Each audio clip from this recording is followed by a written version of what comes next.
What's going on, everybody? You already know this is your boy Westbrook in the studio. Peace. You know what I'm saying? I'm not in the studio right now. Obviously, I'm inside of a Freightliner truck. I'm at work right now. But I had a lot of people asking me. I'm guessing y'all liking the sound, the new sound. You know what I'm saying? So I had a lot of people ask me like, "Hey Westbrook, how are you? How are you getting your new sound? Right? What are you doing to get your new sound?" So obviously, I'm running the Shure SM7B.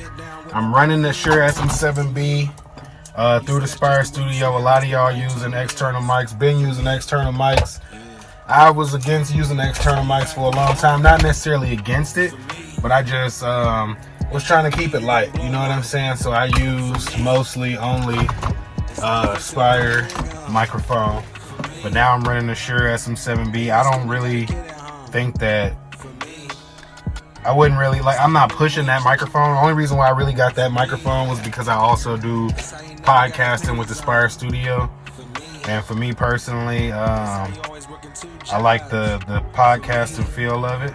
I like how it sounds. And also with my daughter being only 3 years old, or she's finna be 3 next week, Christmas Day, my daughter gonna be 3 years old. So with her being young, I don't really want to be going through the house kind of telling everybody to quiet down or nothing like that while I'm trying to record.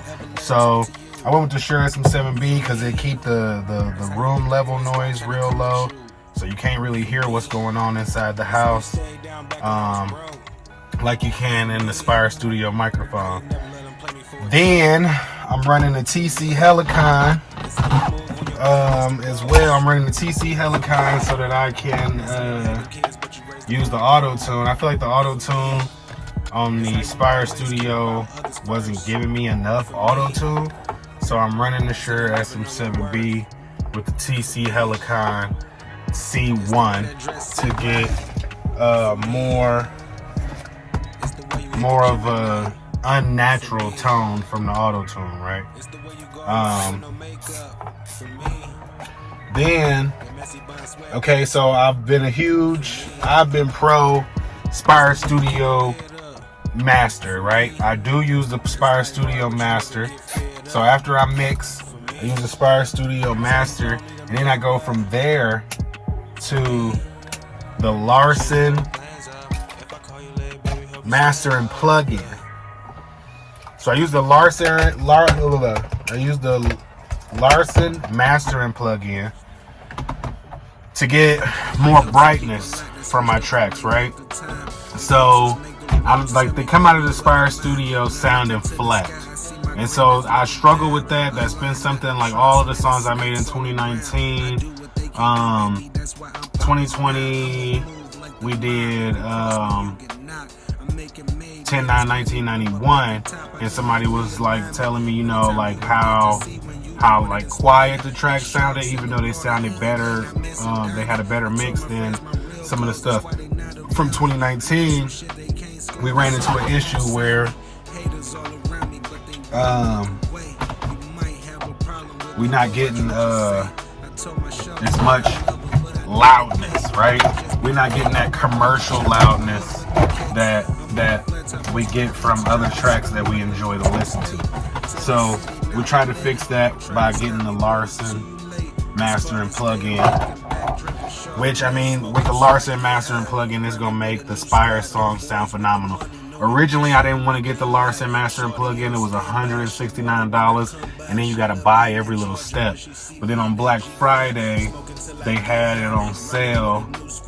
I think one step was like $39, and then the other step is like $60. I think they actually got it through a new company, so that it's actually a little bit cheaper now to use the Larson Master and Plug-in. So maybe you might want to purchase that, and then I run it again, which, like, this is what I'm saying, like, I like the analog sound.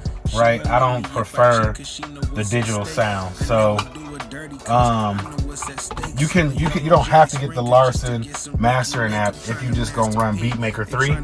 So I take the master track, right, run it back into Beatmaker 3 and put a stereo widener on it, and that's it. And so that's what I've been doing with Jet Beauty of the Week. That's what I did with what else? I did it with Jet Beauty of the Week, and I did it with Unwrapped, and I did it with I think it was one more track. But I'm just recently doing this stuff. This ain't, every day, you gotta look to get better as a mixing engineer. I said a lot this video. But every day you gotta look to get better as a mixing engineer, or anything that you do. Anything you do in life, you need to look to get better at it, right? So that's what I'm doing now to get a different sound. I'm producing a lot of my music now, so that's also another hurdle that I'm coming with. Jesus. But pretty much that's what we're working with. That's what we're working on. That's how we're doing it.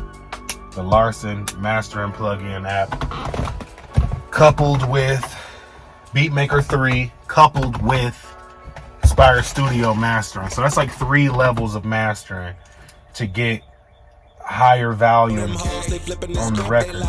And so we gon' have more volume on the record. Now we just gotta get like the beats perfect, different stuff like that. And hey, we'll be in the game, baby Dougie. So yeah, just be looking to expand your sound. I mean, if Izotope, if Izotope is not going to constantly update or do whatever, and then also you got to realize that in the industry, a lot of people don't just use one tool to get the job done. So with that being said, I mean, we're not reinventing the wheel here with the Spire Studio. I know that for the most part, we're trying to get away from using heavy plugins and all of that. It would defeat the purpose in a sense, right? But not really, because the purpose is to be able to record clean vocals wherever you go or wherever you are. So as long as you can record clean vocals wherever you go and wherever you are, then you should be fine. Because you can take them into your other setups and get the sound that you're looking for. You know what I'm saying? So that's what I've been doing. That's what I've been working on. It was frustrating at first because I'm not used to using auto-tune. My songs sound weird to me with auto-tune on them. Like, I personally prefer, even though I know that people are gonna like them more, like y'all or whatever, my studio gang, I already know y'all gonna listen to the songs for face value and give me, my good critique on it, and mostly be kind to me because of the fact that we all working off of the same jumping point, right? But when you're talking commercially, I want to have more to offer. I do want to have more to offer from a commercial standpoint.